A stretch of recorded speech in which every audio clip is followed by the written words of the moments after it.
Welcome to the Sober Life Rocks podcast. I'm your host, Margie Schaller, and I want to welcome you and let you know that you are not alone. You may have made the decision not to drink alcohol, or at the very least, not at work-related events. But whether you've never been a drinker, are in recovery, made a health-related decision, we see you. In today's world, networking, socializing, and celebration seem to happen over drinks, and the struggle can be real. Through this podcast, we're changing that narrative. We're here to create a community where individuals like you who choose not to drink can find camaraderie, support, and practical advice. So let's get the conversation started. It is my absolute privilege to introduce you to Dr. Brett Kessler. Dr. Kessler is past president of the Colorado Dental Association and is now, wait for it, the president-elect of the American Dental Association. He's known as a catalyst, a seeker, a writer, a leader, a mentor to many, and an adventurer. In fact, the very first time that I talked to him, he was just headed off to the slopes of Colorado to go do some skiing. I know he does endurance events, including 2 finishes at the Ironman World Championships in Kona.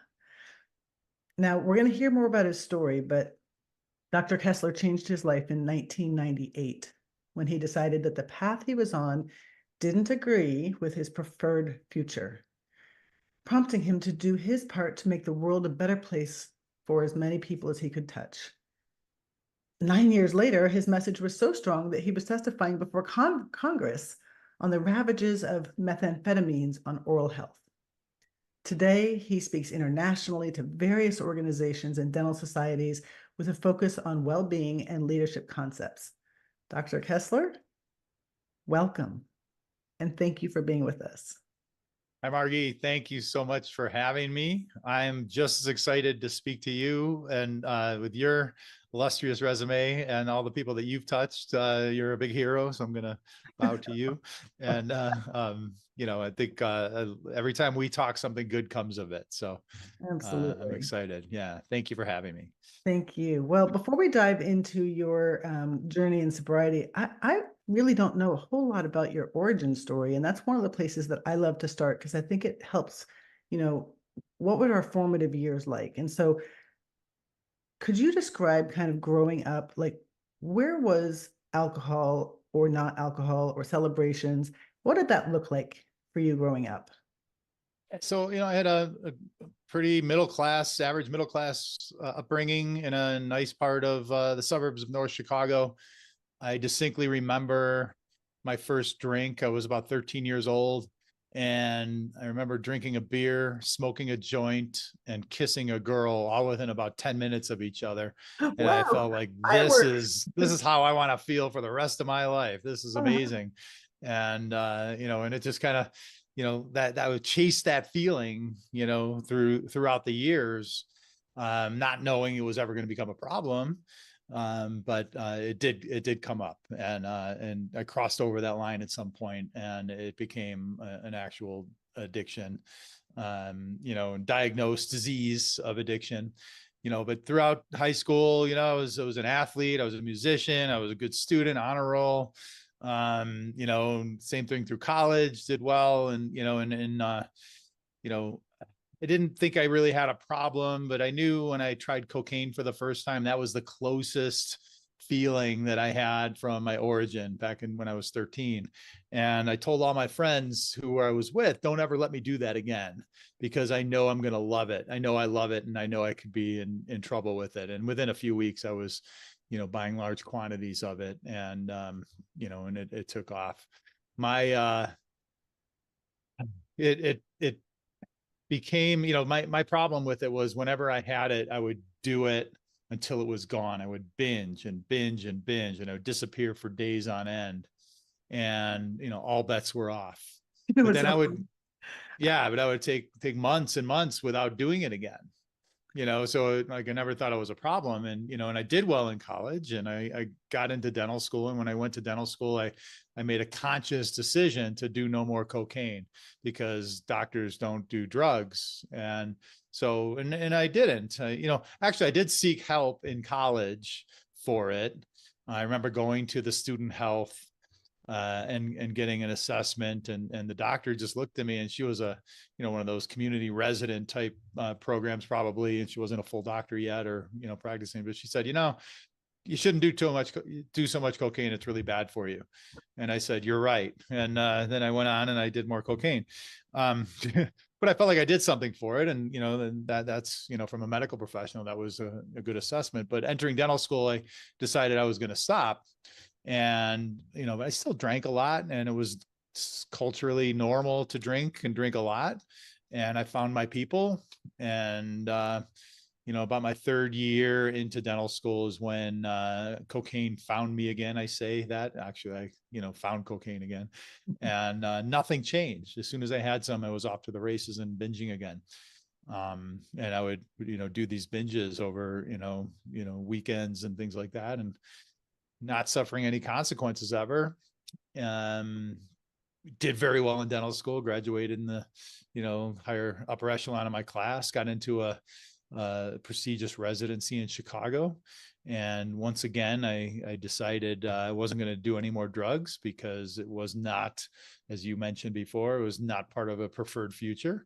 I knew it was out of hand. And, but about 9 months into that residency, same thing happened. It found me again, and I was off to the races again. During my residency, we would have different medical specialties present to us on how, oral health and, how it affects the overall systemic health and things like that. And one of the in-services that we had was on addiction medicine.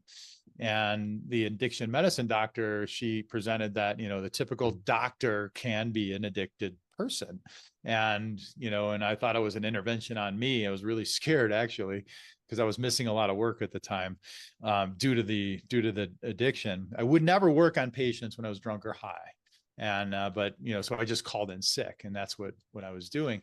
But what I learned from that addiction medicine doc was that, that the typical doctor would present as an alcoholic or an addict. They would be in their late 50s, early 60s, hypertensive, some liver failure, maybe some jaundice in the eyes, heart problems, shakiness and things like that. And, I was in my mid 20s, or, mid to late 20s at the time. Like, none of those, boxes were checked in my mind. And so I didn't think it was a problem. But she did say that there was a well-being program for any licensed professional in each state. And if you called that wellness program, they would direct you towards help, and it shouldn't affect your license. And so they filed that away. And a few years later, I was working in Michigan, and I took my staff from Michigan to Chicago for an AGD meeting, and I disappeared. I bought a large quantity of drugs, dropped them off at a hotel, and just disappeared on a binge. And at that point, I knew, again, my preferred future was I was not going towards that direction. And so I decided to get help. And so I made the call, and I attribute that phone call to the beginning of my recovery. And I attribute that phone call to ultimately what saved my life. And so I went to treatment, and I didn't really identify with the people there because most of them were, as the addiction medicine doctor described, they were older, they were having health issues, they were having legal issues and license issues. And I had none of that. I just did too much cocaine. So as I left treatment, I felt really good about, because every obstacle that I ever faced in my life, if I just dug in and learned everything I could so I could overcome that obstacle, that was a way towards success. It worked for me for so long. And that was my point. I go to 6 weeks of treatment, and I, all in, I learned everything about addiction, time to move on. They made some suggestions as I was being discharged about, how to treat my disease. And I didn't feel I had the disease to the extent that everyone else did. So I kind of smiled. Yeah, I'll take that into consideration. And I didn't follow any of their directions. And with a few months, I was back to my old ways. And that was pretty scary. About 14 months later is when I hit my bottom. And, I went back to Chicago again for my best friend's mother's funeral. And I could not stop myself from buying drugs. I I was in my head the entire drive from Ann Arbor, Michigan to Chicago. And I just on autopilot just drove right to the dealer's house, and I could not stop myself. I made it to the wake. I never made it to the funeral. The jig was up. My wife wasn't so happy with me, and she made an appointment with my treatment center, and got some tune-ups. And but really where I found recovery was in the 12-step recovery modality, and I'm an active 12-step meeting goer and worker of steps, and that's what works for me. And and that October 21st, 1998 is my sobriety date, and it's what I always say, it's a good start. I never want to have too many years and not enough days, but I do everything, every day I do something for my recovery, as was suggested when I left treatment. First But and second times, right? Yeah. takes us, sometimes we're experiential learners, and we have to learn for ourselves, and that's what works for me, and it continues to work for me. And I'm really grateful for the life I've been afforded, this second chance in life, and the opportunities that I've been able to take advantage of. And I get to give back at the ultimate pinnacle of dentistry. The profession that was there, that answered the phone, that saved my life. Now I get to serve it at its highest level, and I'm so grateful. Yeah. Well, that's amazing. Thank you. Thank you for sharing that story. I know that you are public about it, but every time that I hear it, it just strikes me that we hold doctors, dentists, lawyers, we hold people of these higher echelons to a higher standard. And we often don't see them as humans with human existences. We don't see Yeah. the white coat. And so when somebody like you is willing to share at that level, I think it really opens the curtain for others to be able to look at themselves. So thank you.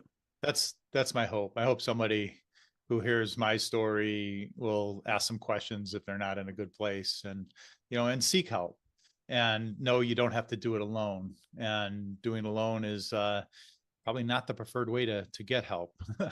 So, And what I heard was a couple things. One is that you can't yeah. learn your way out of addiction. Mm-hmm. And that Yeah. that was my experience as well.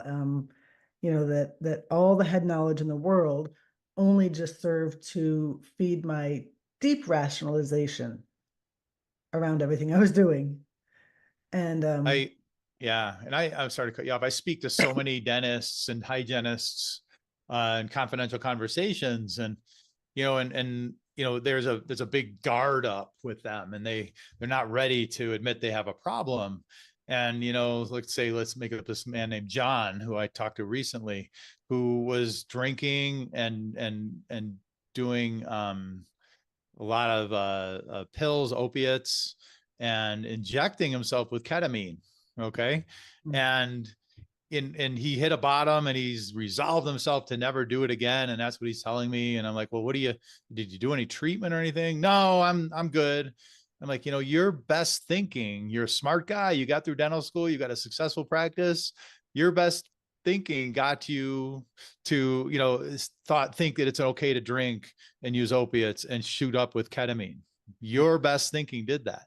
You can't trust your brain around this. Even I know right now you feel like this is absolutely, the answer. You're never going to do it again. And I believe you think that the disease is much stronger than the current moment in your will. yeah, And I had to learn that the hard way. And unfortunately, so many people have to learn that the hard way. And many people die in pursuit of trying to figure that out. yeah. Well, the other thing that resonated me was when you talked about that you found your people both when you were in your addiction and when you were in recovery, because I resonate with that so much. And so for me, I just like you, I went to treatment. Just like you, I eventually went to AA. And the 12 steps for me were a great place to strip away that denial, to Mm-hmm. really get into a place where I was just face to face with my powerlessness over that first drink. Once I have that first drink, bar the doors. Right. But what kept me in recovery was the community.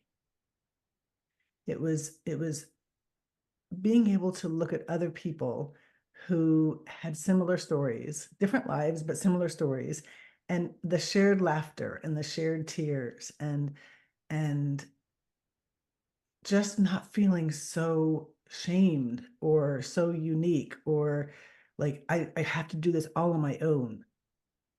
And so when I think about people who are in the dental profession where licensure is an issue, opening up to other people is probably the scariest thing because you're afraid of losing your license. What would you say to those Absolutely. people? So that's a common barrier towards people getting help. And so actually one of the things I'm doing in my leadership role as president-elect and then who's soon to be president of the ADA is finding ways to lower the stigma and the stigmatizing questions around your licensure and relicensure. Because it asks you, when I moved to Colorado, I had to answer the questions. Have you ever had a drug problem? Have you ever been treated for a drug problem, drug or alcohol problem? Have you ever had a felony? And the first two questions I had to answer yes. And I maybe could have answered no and gotten away with it. But in my recovery program, honesty is of utmost importance. And if you're as sick as your secrets, and yeah, I may not had to gone through the some of the things I had to do to keep my license, but I'd always be looking over my shoulder wondering, is someone going to find out? And if I lied and the dental board caught me in that lie, I would never be able to practice again in that state. So it's a tough crossroads to be in. Secondly, the wellness programs or diversion programs that are run by the states that licensed professionals are usually sent to when they do admit their problem or they get into trouble and are forced to be in this. The success rate of these things are 70-75% success. That's amazing. And that's better than, if you just try and do it yourself, the success rate is 3-6%. Mm-hmm. So let's look at dentistry here. If I'm going to do a filling, am I going to do the filling that is 70-75% effective, or am I going to do the one that's 3-6% because it's easier? Okay. And in our practices, we always choose the best practice, but the stigma is so great that people choose to try and do it on their own. And that ultimately either hurts them or hurts the public. And so we're working to destigmatize those, those license renewals and credentialing renewals and things like that, because it really is illegal, if you ask me, because addiction is a disease of the brain. And they don't ask about any other mental health issues. They don't ask if I was diabetic, how do I maintain my diabetes on a regular basis, or how am I maintaining my hypertension, and so it is stigmatizing. And so we're working hard to change that across the state. An untreated addiction will lead to death and or jail, and as a dentist, potential great harm to patients. And we can't, as a professional, we can't allow that to happen. We can't be shooting our wounded. We need to be there for our colleagues. We need to extend that open hand that was extended towards me and towards you. When I showed up in the AA rooms for the first 14 months before I got sober, it was not a place I wanted to be. After I hit that bottom, it was the only place in the world that I felt comfortable for a while, because people were there that shared my story. My first sponsor or mentor in the 12-step world, was a triple board certified physician. And this guy was, had long-term sobriety, and, I wanted what he had. And so I got to know him. I befriended him, and he guided me basically through the steps, which gave me tools for life that I didn't know how to access when I was in my addiction.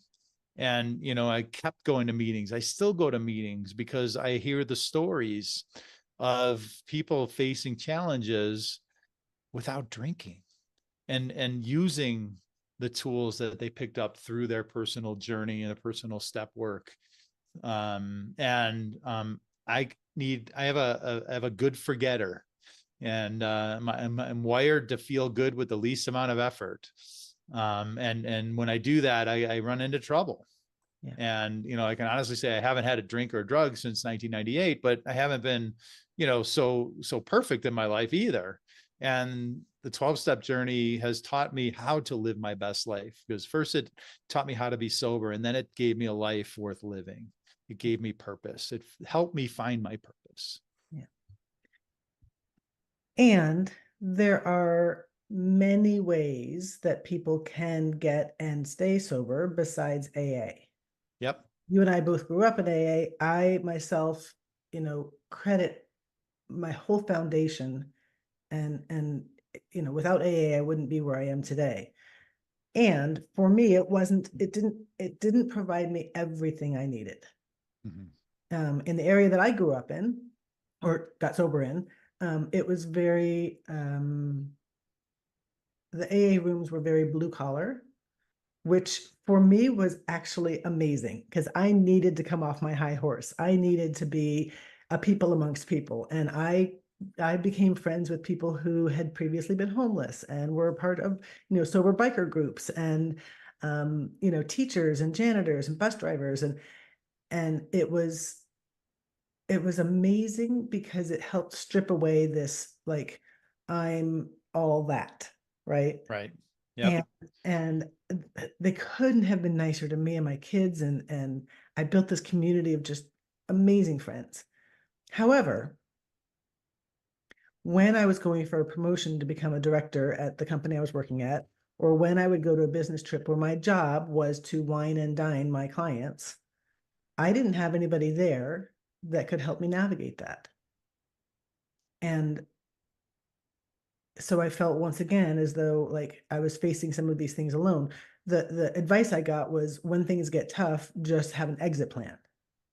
Well, if you're responsible for wining and dining people and you have to pay the credit card, you're not exiting until that dinner is done or that event is done. And so I had to come up with, other coping strategies. But I wish that I had had others like me who I could have talked to about those sort of things.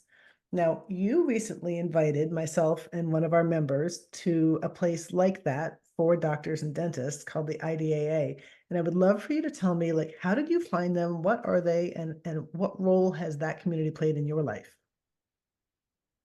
Sure. So as I mentioned, where I first got sober, my first sponsor is a physician, and he was brought up through IDAA. IDAA stands for International Doctors in Alcoholics Anonymous. And the name is it's a bigger umbrella than just the name reflects. And it is basically for all doctorate level healthcare professionals, with a license, and and their families. There's an amazing family component to this group. And so my wife, there's a convention every summer in various parts of the country. This year it will be in July in Spokane, Washington. But anyway, my wife comes and she does her program. My kids have all been through the children's program and the teens program, and now there's a 20s program that they're part of. Some of their lifelong friends, they were grown up basically in recovery and surrounded, and it's been really helpful in their lives. And that's a whole other story. It's a whole other podcast, Margie. But anyway, as I first got sober, there were specific meetings for healthcare professionals, and it was called a caduceus meeting. And so my sponsor brought me to those meetings where there were doctors, nurses, dentists, pharmacists, veterinarians, and it was one of the meetings I looked forward to most every week. I too loved the street AA, with, just the garden variety drunk, whether it was a doctor, a millionaire, or someone who just, getting off the street. I really, because it's a human condition, and I wanted to be part of the human race. Most doctors don't think they are part of the human race, by the way, but they are. And so, but every time I would go to the caduceus meetings, there was a part of my recovery that I really was reluctant to talk about in the street AA meetings. I couldn't go to the street AA and say, I'm ashamed because I was hungover working on patients. I can't say that in a regular meeting, but in that meeting, that it's a safe place to talk about that kind of stuff, because many of us had done that. Okay. And so, there were, people who were, in trouble with the law for, writing false prescriptions, or diverting drugs from their patients in the hospital, or injecting themselves with drugs in the hospital, or stealing drugs from the hospital. Those are felony offenses that, the general population of the world doesn't look too kindly to. And I am someone, I'm a pretty empathetic person for, things that we have done while we were under the influence, or active in our disease, I guess is a better way to say it. And we should be held responsible for any kind of harm that we've caused the world, and any kind of laws that we've broken. We don't get absolved of them just because we were sick at the time. But I want to do everything I can to maintain my recovery so that never happens. But the shame involved in that is so great for our colleagues that, many of them will keep that we're sick as our secrets. And that's the kind of thing that will cause them to relapse. That's the kind of thing that will, take them down the path towards, suicide and things like that. And so it's a real safe place for people to get together. And these meetings, every region in the country, and, in many regions across the world have these regional meetings. And it's safe. It's a safe space for these kind of discussions. And then when COVID hit and the advent of Zoom, it became even easier to access these types of meetings. And I go to a recovery meeting on Monday nights that is for healthcare professionals, called Healthy Healers, and happy to share those links afterwards. And we do that on a weekly basis. But then every year we attend the IDAA convention. And it is, it's, I say this jokingly, but I'm serious. There's 1,000 fucked up doctors from around the world and get together and we talk about recovery. And it's the most amazing group of people, because we've all experienced these unbelievable lows, and we've got this zest for life and this sense of gratitude that it is my Mecca. I go to it every year. And my family comes with, and we've already booked our trip for next July. Right. And so we were signed up. So it's an amazing opportunity. The website is idaa.org. And I would welcome anyone to please check it out if you're looking for a community. And there are, the list of meetings, maybe 50 caduceus meetings across the country every week, and you can access those through that website. Perfect. Thank you. So wait, and Margie and Heather got to join me this past year. So I'd love to hear your experience there. I'm going to throw the question back to you. For sure. I mean, my experience there was so good. It was, as a fellow recovering alcoholic, I felt part of, but not being a healthcare professional, it was almost a fly on the wall experience in some ways. And what it did for me was it reinforced what we're doing at Sober Life Rocks. Yes. Because back to the initial comment, I found my people. Right. That's what I hear you saying, is that in these caduceus meetings at IDAA, like, you found your people that hold you up when you're down and shine the light into the future that you could have. And that's what I heard at this meeting. I heard people who had been through just excruciatingly tough times, mentoring others who were just at that low, who were just coming out of their addiction, facing all the consequences. Like, here's how you can do it. We're here, we're holding your hand, we're doing it for you. Along with people talking about, like, I want to grow my practice, or I want to get that, next degree, or I want to get that next thing. And people like celebrating, like, that's what we can do in sobriety. That's what we want to build at Sober Life Rocks for all of those who are not a licensed healthcare professional. I know lawyers have a similar, closed group. Lawyers and judges do for their professionals, but all of the other people who are professionals who face things that we may not have in common with our community in our 12-step groups or wherever else you got sober. That's what we want to create. And I'm so grateful that you invited us there, because it just gave me that, like, yes, this is exactly the path we're on. This is where we are. So one of the things we talked about while we were there, Can I yes, ask one more question? yeah, Or make one more comment around that, because you talked about when you were, in charge of wining and dining your clients, and you were alone. When we first met and you all described what Sober Life Rocks is, I mean, it was just as moving to me, because I've been on this like island, navigating through organized dentistry all these years. I've got a handful of dentists that I know that are in recovery, but they're not active in the meeting circuit per se. And when I met you and I found out what you were doing, it was just such a gratitude moment, because it's so important, because addiction is about isolation, and we can be isolated in a group of 100 people. But if I had one person who knew I was sober in that room, I would never feel alone.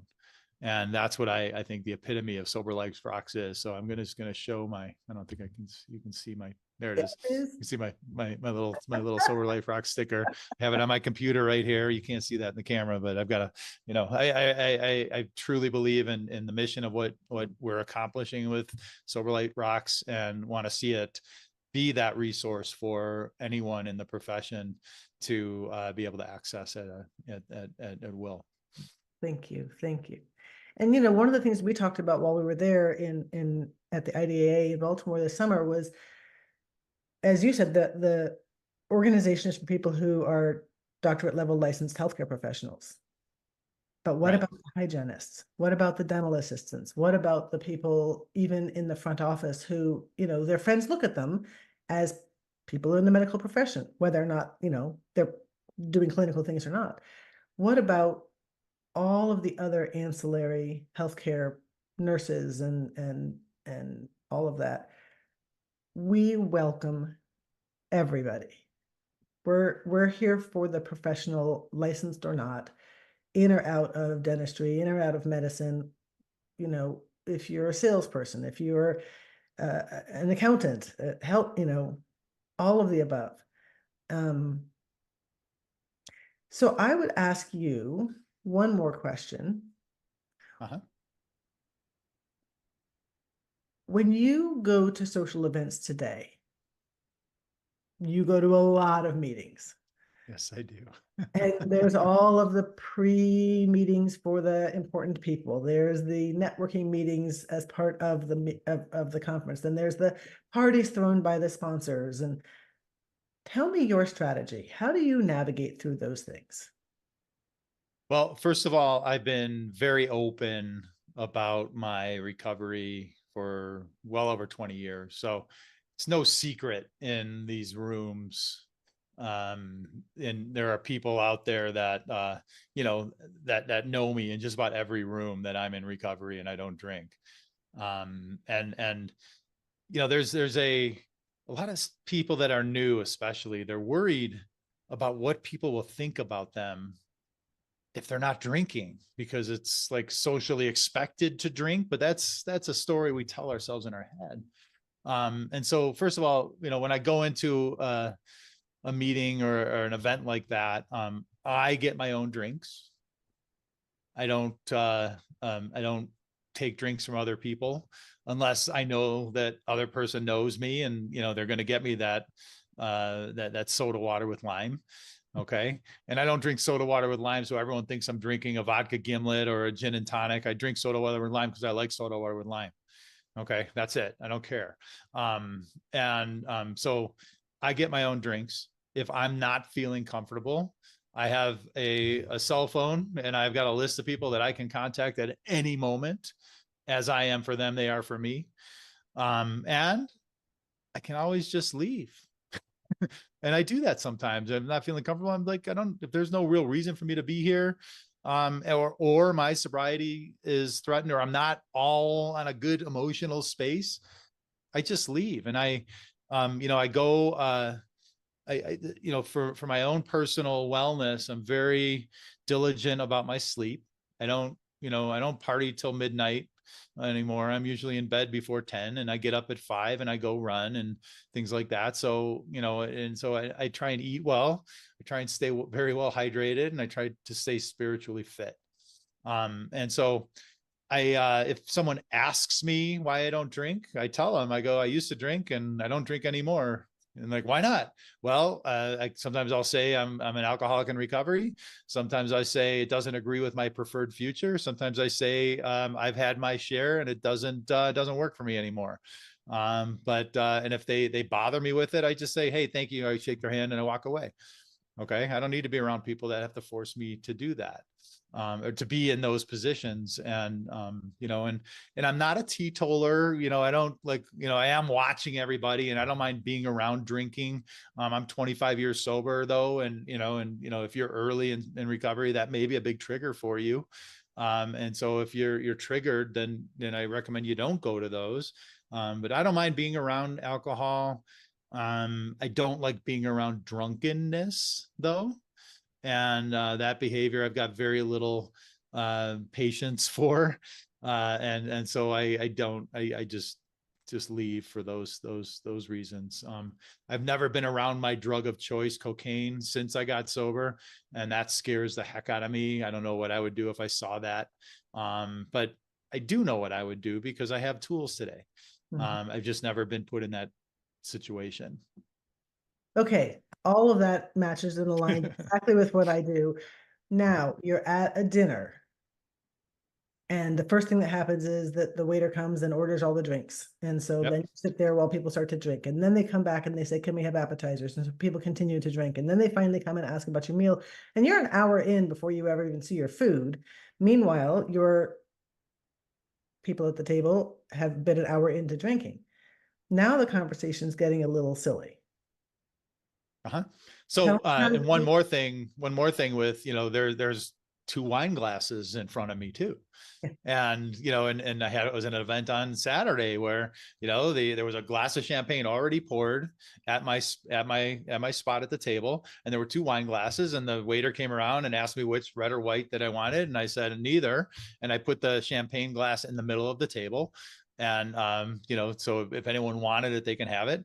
But I told them, no, I'm not drinking. And they, can you please remove the wine glasses? And they do, they've got no problem with that.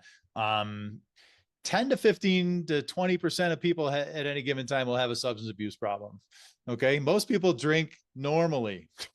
And, we seem to project our drinking habits on everyone else. And, and I watch people drink and they're sipping their wine and they'll leave half their glass of wine after dinner. I'm like, what the heck? How can you do that? That's a waste. How can you drink that? Alcohol abuse. I know. How can you do that? So but again, I haven't really seen I don't see the drunkenness that I would expect to, because no one drinks like I used to drink that I hang around with now. And when they do, again, I'll just, I'll not focus on them. If they are right next to me and they're getting sloshed, I'll just, I'll say, hey, I'm going to go home. I'm not feeling good. I'm not feeling right. And I just get up and I go. I don't care. Okay. This is a lifeline for me. It's life or death. I know my disease will kill me. The amount of drugs that I did, I should not be alive. And I've watched too many of my colleagues die of this disease. You know I would probably say, probably 50 of my colleagues are what? dead because of this disease. And I don't play with matches with gasoline when I'm gasoline. Yeah. So And if we knew that somebody at the table was going through chemo and they got tired and wanted to go to bed, like we'd be like, oh, go, go, go. But for some absolutely. reason, if we feel tired and not doing well, we're wrestling with ourselves if it's okay to go. Right. And it's all the stigma and it's all the stories we have in our head. And we can change the story to protect ourselves, and that's okay. Yeah. When I've done that, when I've left the party, the next morning, I had got in my run and my exercise, and I did my spiritual things. I do my prayers, my meditation, my journaling, my meeting maybe, and I get to my AA meeting. I mean, and then when I get to work and do the things that I'm there for, everybody's really dragging, and I'm just like, let's go. Maybe that's why I became president, because I was always ready to go, and in a sober mind, with all my neurons clicking to the best of my abilities, where everyone's still just trying to put as much coffee in their body as possible so they can at least be awake. So I've never regretted leaving. I have regretted staying. Yep. Yep. Absolutely. Before we end, is there any other closing thoughts or things that you'd like to say to the people who have listened this far? I applaud anyone who is seeking a sober life, and it's a courageous path. It's a courageous path, first of all, because of the stigma, but it's even more courageous path because very few people take these steps to live their best life. And obviously, whatever reason, if you're a full-blown addict or alcoholic, or you just don't like the way alcohol interferes with your life, or you just never drank and want to be around people who don't drink, to live this life so you can have your best life is a courageous path. And I have this observation that I've had over the years, that when you're on a path like this, angels always appear along the path, and they appear with a message. And sometimes the message is keep going. Sometimes the message is, hey, maybe try this. Maybe the message is, you might want to rethink that. But if you're on this courageous path, those angels will appear. Look for those angels, and know you don't have to do this alone. Many of us aren't mind readers, and so if you are struggling, the courageous step is to pick up that phone and make that call. And and all of us in recovery, we answer. It may not be immediately, but we answer the call. If we don't get you by phone, call us by text, direct message, or whatever. But you put out that signal you're struggling, we show up, because we know what's at stake. And so, and then the way to get long-term sobriety is we don't drink, no matter what, one day at a time. Yeah. Thank you. Thank you for being a member of Sober Life Rocks. Thank you for being sober. And thank you for all that you're doing to shape a world in dentistry where we can normalize sober choices, and where people feel safe and honored and cared for as they come out of their addiction. Thank you. Well, thank you for inviting me. I guess there's that old adage, like any club that would have me, we got to really think about, is that club really? No, just kidding. No, thank you for all you're doing. The work that you're doing to create this space is going to save lives, and save careers and marriages and licenses, and it's going to be awesome. So it is awesome. I appreciate everything, and had to be proud to be part of it. So thank you, Margie. Well, thank you for joining us on this podcast. Keep making choices that brighten your world and the world around you.